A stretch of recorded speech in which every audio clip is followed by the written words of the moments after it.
Bom dia, meus amados irmãos. Graça e a paz do Senhor Jesus. Louvado seja sempre o nome do Senhor. Estamos vendo Paulo nos falando sobre por que os judeus eles não creram em sua totalidade, já que as promessas do Senhor no Antigo Testamento apontavam para a salvação de seu povo. E a resposta, inclusive insistente, porque o apóstolo Paulo repete essa resposta várias vezes. A resposta é dupla. Bom, primeiro, Deus não tem uma obrigação para com todos os homens, como se ele tivesse que quebrantar o coração de todas as pessoas. Essa é uma primeira resposta, ou seja, Deus, na sua soberania, administra, sim, conforme sua vontade, aqueles que ele quer quebrantar mesmo o coração. Ele quebrantar mesmo. Porque o apóstolo Paulo, ele estava indo matar ou prender para que fosse feita alguma coisa com eles, ou seja, havia ódio no seu coração para com os cristãos. E o Senhor Jesus operou de uma forma extraordinária, indo até o apóstolo Paulo, que até então não era apóstolo, obviamente, quebrantando o seu coração. Já outras pessoas que não tinham todo esse ódio contra os cristãos mantiveram o coração endurecido. Ou seja, Deus não tem a obrigação de sair indo ao encontro de cada pessoa e quebrantando o coração dela e mudando o coração dela, como fez com Paulo, transformando em cristão e também apóstolo do Senhor. A primeira questão é essa. A segunda questão que o apóstolo Paulo responde é: bom, olha, a dureza de coração deles é o problema. Porque o evangelho está sendo pregado. E o evangelho está sendo pregado não só para os gentios, está sendo pregado para os judeus. Portanto, eles é que são o problema. Enquanto eles mantiverem o coração endurecido, eles vão rejeitar a Cristo Jesus. Por quê? Porque Deus graciosamente está sim anunciando o Evangelho a todos. Então, a resposta é dupla. Né? É, de um lado, Deus administrando conforme a sua vontade quem ele quer quebrantar mesmo poderosamente o coração. E a outra questão é o homem que, na dureza de seu próprio coração, é que rejeita o Evangelho, porque ele está lendo. Isso vai mostrar como, de fato, existe uma necessidade da graça. Então, esse fenômeno, ele realça a necessidade da graça do Senhor. Por quê? Porque o Evangelho está ali, está na porta, está na cara, está sendo pregado ao ouvido de todos os homens. Portanto, se o homem está diante do Evangelho e rejeita o Evangelho, ele não vai culpar Deus. Ah, Deus, mas a culpa é sua. Mas como, homem? Se eu mandei missionários pelo mundo inteiro? Se eu mandei homens para pregar a palavra para vocês, vocês ouviram? Pensando nos judeus, ele pode dizer, as sinagogas se pregava o Evangelho. Então, as duas respostas são uma resposta completa para a questão. Para que os gentios entendam. Opa, peraí, calma. De um lado, Deus continua tendo convertidos, judeus. De outro lado, ele nunca disse que seriam todos os judeus. E aí Paulo falou isso várias vezes. Mas agora, a partir do versículo 11, do capítulo 11, é interessante que ele acrescenta mais algumas informações. Ele diz assim: porventura, pois, pergunto, tropeçaram para que caíssem? Ou seja, eles rejeitaram a Cristo. Né? E ele está chamando isso de tropeço. Eles estiveram diante do Senhor Jesus, inclusive entregaram à morte, né? Porque foram os judeus que entregaram Jesus a Pôncio Pilatos. Tanto que Jesus diz assim: o maior pecado tem aquele que me entregou a ti. Quando Pilatos esteve conversando com o Senhor Jesus. E aí a gente pode pensar, claro, primeiramente tem o próprio Judas, né? Que entregou mesmo. E temos os judeus como um todo, porque foram eles que maquinaram, né, entregar para Pôncio Pilatos o Senhor Jesus. Então, o maior pecado do que o de Pôncio Pilatos, ou seja, Pôncio Pilatos pecou porque ele, vendo que Jesus era um justo, mesmo assim, entregou para ser condenado como se fosse um ímpio. Portanto, ele pecou, a própria injustiça. Mas o Senhor Jesus diz que maior pecado tem quem entregou. Quem entregou foram os judeus, né? Então, o pecado dos judeus, ao entregar o Messias, o Filho de Deus, aos gentios para que ele fosse crucificado, o pecado é muito maior. Então, eles pecaram, eles tropeçaram, eles ouviram a Cristo e, em vez de crer em Cristo, eles tropeçaram. Serviu para a condenação deles. Por quê? Porque eles têm o Filho de Deus diante deles, e temos que lembrar todo o Evangelho, né? Com todos os milagres, com toda a pregação, com todo o amor manifesto, com tudo que eles viram, porque não foram poucas coisas, não. Eles eram muitos testemunhos de que Jesus era, no mínimo, um homem justo, um profeta, e ele mesmo declarou ser o Filho de Deus. E as evidências apontavam para isso, porque havia várias evidências de coisas que ninguém nunca fez, né? Os milagres extraordinários. Então eles tropeçaram. Eles tropeçaram tendo todo o testemunho de que realmente estavam diante do Filho de Deus e negaram o Filho de Deus, rejeitaram o Filho de Deus. Então isso é um tropeço. Por quê? Porque ter o Filho de Deus no seu meio e não crer nele é uma condenação. Não é uma coisa boa, é uma condenação. Então eles tropeçaram. E aí a pergunta é, mas eles tropeçaram para que caíssem? É interessante que, nesse ponto, ele está olhando para o todo, ele está olhando para uma nação, ele não está olhando para cada pessoa. Porque, obviamente, uma pessoa que rejeitou a Cristo, ela rejeitou para sua própria condenação. Ele estava diante de Cristo, puxa, rejeitou. Mas você viu o que ele fez. Você viu a multiplicação dos pães, você viu as curas extraordinárias, nunca vistas na face da terra. Então, se pensar em cada pessoa, sim, cada um que tropeçou e caiu para sua própria condenação. Mas ele está falando da nação inteira. Ele está se referindo ao povo como um todo, e não pessoas específicas. Né? E por isso que ele diz, porventura tropeçaram para que caíssem? Ele diz, de modo nenhum. Ou seja, a questão ainda é, Deus falhou? Mas Deus não prometeu a salvação do seu povo? O que houve? Ele falhou? Deus rejeitou? Ele primeiro prometeu salvar o seu povo, depois ele rejeitou o seu povo? Não. Essa não é a questão.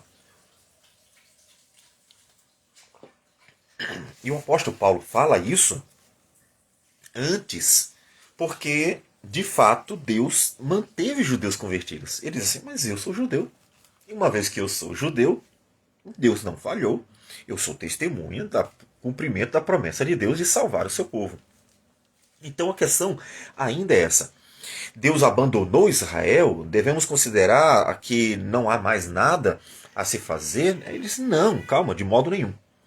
Mas, pela sua transgressão, veio a salvação aos gentios para pô-los em ciúmes. E questão parece estranha, né? Mas, poxa, perder aquele povo, e aí por causa da perdição dele se salva outro, o que ele quer dizer? O melhor a se fazer é mostrar a própria experiência que o apóstolo Paulo teve, e é isso que ele quer dizer. E um dos textos que nos fala da experiência do apóstolo sobre exatamente esse assunto está em Atos capítulo 13. E nós vamos ler apenas os versículos a partir do 42. O apóstolo Paulo pregou a palavra. E pregou aonde? Na sinagoga. Ele sempre que ia a uma cidade, ele procurava a sinagoga. Esse era o padrão. Por quê? Porque eles receberam da parte do Senhor Jesus a missão de pregar primeiro aos judeus, depois aos gentios. Ou seja, Deus priorizou o seu próprio povo que recebeu a promessa. Então observe que Deus não rejeitou o seu povo, Deus não falhou, Deus não descumpriu sua promessa de jeito nenhum. Ele manteve, e os judeus eram os primeiros a ouvir o evangelho. E o apóstolo Paulo fazia isso, sempre procurava uma sinagoga para pregar o evangelho. E aí diz o texto que, ao saírem eles, rogaram-lhes que no sábado seguinte lhes falassem estas mesmas palavras. Então eles estavam na sinagoga, terminou tudo, e então disseram assim, olha, voltem. Despedida a sinagoga, muitos dos judeus e dos prosélitos piedosos seguiram Paulo e Barnabé, e estes, falando-lhes, os persuadiam a perseverar na graça de Deus. Então, veja, teve judeus que creram. E gentios, prosélitos são gentios que se converteram ao judaísmo. Então nós temos o que? Judeus convertidos. Então observe que Deus não falhou nem descumpriu a sua promessa, né, sobre a salvação do seu povo. No sábado seguinte, afluiu quase toda a cidade para ouvir a palavra de Deus. Vendo os judeus as multidões, tomaram-se de inveja e, blasfemando, contradiziam o que Paulo falava.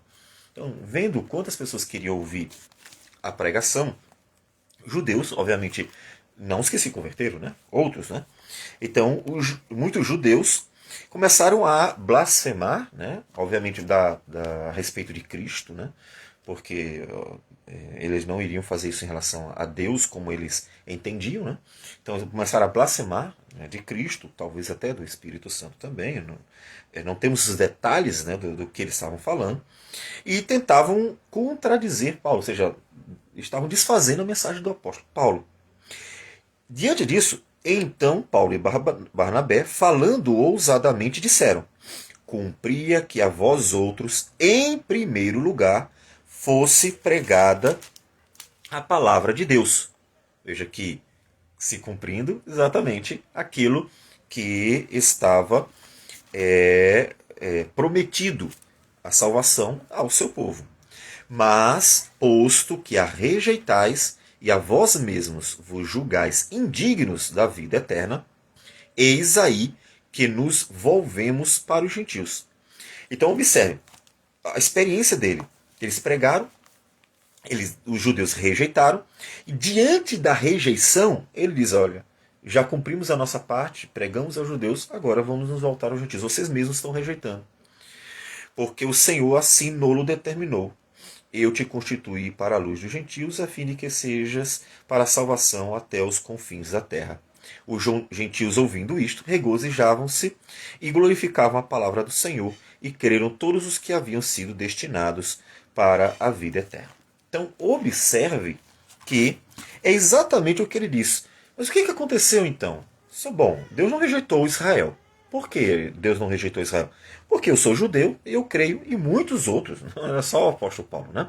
Então, primeiro, Deus cumpriu sua palavra, ele salvou o seu povo. Paulo é judeu, outros mais são judeus, todos os apóstolos eram judeus, né? Todavia, ao caírem, ele diz assim, olha, observe que Deus diz, primeiro pregue para eles. E ao pregar para eles, ficou evidente para a igreja, ou seja, ao rejeitarem o evangelho, ao manterem duro o coração, ficou evidente para a igreja que ela deveria continuar a pregação, mas se voltando para os gentios. Então, uma coisa levou a outra, né? Pela sua transgressão veio a salvação aos gentios para pô-los em ciúmes. Ou seja, ao manterem duro o coração, a igreja então, em vez de estar perdendo tempo com os judeus que não querem ouvir o evangelho, certo? Que não querem, ou seja, estava sem pregando, né? Pregue para os judeus, pregue. Aí, muitos creram, tá? Muitos creram, o próprio texto de Atos diz, mas a nação não, muitos outros, podemos dizer até que mais não creram do que creram, não dá para a gente contabilizar, né? Mas dá a impressão. Então, diante desse fato, de que os judeus estavam rejeitando, o que então a igreja do Senhor Jesus faz? Se volta aos gentios, uma vez que Deus disse que era para ir, que eles estavam então, a partir daquele momento, sendo chamados também à salvação em Cristo Jesus. Então, ele se volta para os gentios. E aí, então, ele faz um comentário sobre isso. Ora, se a transgressão deles redundou em riqueza para o mundo, e o seu abatimento em riqueza para os gentios, quanto mais a sua plenitude. Então veja que ele não diz assim, então não vamos mais pregar para os judeus. Então um cristão não deve mais pregar para os judeus, porque acabou-se, deu. Não tem mais nenhum tipo de oportunidade. Não é verdade. Mesma questão que o apóstolo Paulo diz, eu sou judeu e me converti, o Senhor me operou na minha vida. Então, Deus, portanto, está salvando os judeus, sim. E o que a igreja vai fazer? Continuar pregando. Então ele diz, veja que ele coloca a questão, a dureza de coração deles fez nós nos voltarmos totalmente para os gentios. Mas se na dureza do coração deles nos voltamos totalmente aos gentios, você imagina o que acontecerá se eles se converterem. Então, os judeus se converterem é bênção. E a igreja deve continuar pregando para eles. Então, isso é uma motivação para que a igreja continue pregando para os judeus. Então, em todas as gerações, o cristão continua pregando para os judeus. Por quê? Porque apesar, inclusive, a grande tribulação judaica, que é a queda dos judeus em 70 até a sua reconstituição como nação. Né? Então, se esse fenômeno do endurecimento levou aos gentios e a porta se abriu mais largamente, digamos assim, né? Porque a igreja se volta totalmente para os gentios, quanto mais eles creem. E aí você diz, mas os judeus terminaram sendo castigados e tudo isso de ruim aconteceu com eles, então não deveríamos deixar para lá? Não, calma, não. Eles assim, eles ainda podem se converter, ainda há para os judeus o evangelho, e o evangelho deve continuar sendo pregado para que eles se convertam. Então, um cristão não deve desprezar de forma alguma os judeus. Ou seja, continue pregando para eles. Dirijo-me a vós outros que sois gentios, visto, pois, que eu sou apóstolo dos gentios, glorifico o meu ministério, para ver se de algum modo posso incitar a emulação os do meu povo a salvar alguns deles. Observe que ele diz assim, eu que sou um apóstolo aos gentios, eu que volto para os gentios, fui chamado para isso, quando eu prego para vocês, tento também despertar os judeus.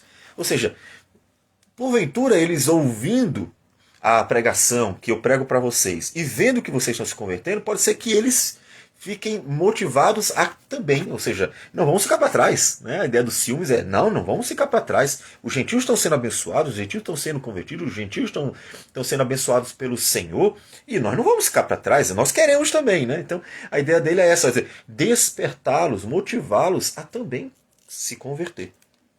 E aí nisso repetimos aquilo que já foi dito, que a salvação para gentios e judeus, judeus e gentios, é a mesma, não faz diferença. Os judeus não são o povo de Deus pelo fato de serem judeus, serão o povo de Deus aqueles que se converterem. Ou seja, a salvação ela é a mesma para qualquer pessoa, não há uma distinção. Uns Deus salva de um jeito, outros Deus salva de outro. Não. Isso já foi dito, inclusive, né, lá atrás. Não há distinção. Deus salva os judeus e os gentios do mesmo forma. Nós vimos isso no capítulo 10. Por isso, eles devem continuar pregando, também, o cristão, também pregando para os judeus. E aí, continuando e finalizando, ele diz, porque se o fato de terem sido eles rejeitados trouxe reconciliação ao mundo, que será o seu restabelecimento, senão vida dentre os mortos. Então, inclusive, esse versículo é o versículo que é usado para a ideia de que os judeus ainda vão se converter em massa. Bem, os judeus devem continuar ouvindo a palavra, com certeza. Eles podem se converter em grande número, sim, com certeza. Por quê? Se os gentios podem se converter em massa, né? 3.000 se converteram na primeira pregação do apóstolo Pedro. E nós temos praticamente nações assumiram o cristianismo durante alguns períodos da história humana. Né? Então, por que os judeus não? Né? Então, os judeus podem sim vir ainda a se converter em massa, ou seja, um grande número de judeus se converterem por meio da pregação. A mesma pregação, nada diferente, nada muda. A questão é que enquanto eles não se convertem, é porque o coração está endurecido. E quando eles vierem se converter, é porque o coração foi quebrantado. Isso pode acontecer? Sim. E aí Paulo diz assim, olha, se na dureza do coração deles nós fomos aos gentios para pregar para os gentios e foi uma bênção, imagina se eles se converterem. E obviamente, se eles se converterem, significa que eles mesmos serão as testemunhas do Evangelho do Senhor Jesus. E obviamente o que ele quer dizer? Será mais benção ainda para o mundo inteiro se eles se tornarem cristãos, se eles se converterem de fato. Então essa seria a questão. Podemos esperar conversões em massa de judeus? Sim, podemos, como podemos esperar de qualquer grupo étnico, podemos esperar dos gentios em geral. Então, o que a gente faz? Continua pregando para todo mundo, inclusive para os judeus, porque eles também devem ouvir o Evangelho até o último dia. Todas as pessoas devem ouvir o Evangelho. E em pregar para eles, Deus está cumprindo sua promessa, que é a salvação dos judeus, como no Antigo Testamento, quando ele falou da salvação do seu povo. Porque pregando para eles, Deus vai convertendo judeus durante todas as gerações, cumprindo sua palavra. Então, vamos orar. Senhor Deus amado, obrigado por tudo. Louvado seja o teu nome, porque o Senhor é bom e as tuas misericórdias duram para sempre. Agradecemos por tudo, pedimos que o Senhor, o Deus, nos dê sempre graça, entendimento, sabedoria para fazer a tua vontade. Toca no coração das pessoas, numa geração tão difícil e endurecida, para que entendam o Evangelho e para que, Senhor Deus, possam então crer e andar com o Senhor. Receba a nossa oração em nome de Cristo. Amém, Senhor. Deus abençoe a todos e tenham um bom dia.